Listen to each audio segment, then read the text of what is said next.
Rolnik, mechanik czy ślusarz, czasem chlapnie serem musa, weterynarz czy pan docent, wszyscy piją 0%.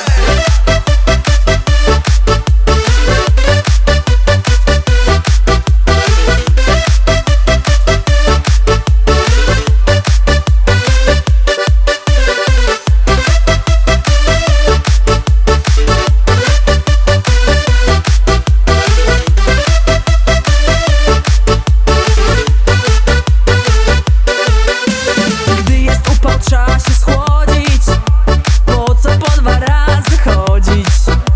Lepiej zrobić zapas taki, żeby były wszystkie smaki. Czy to w biurze, czy przy żniwie,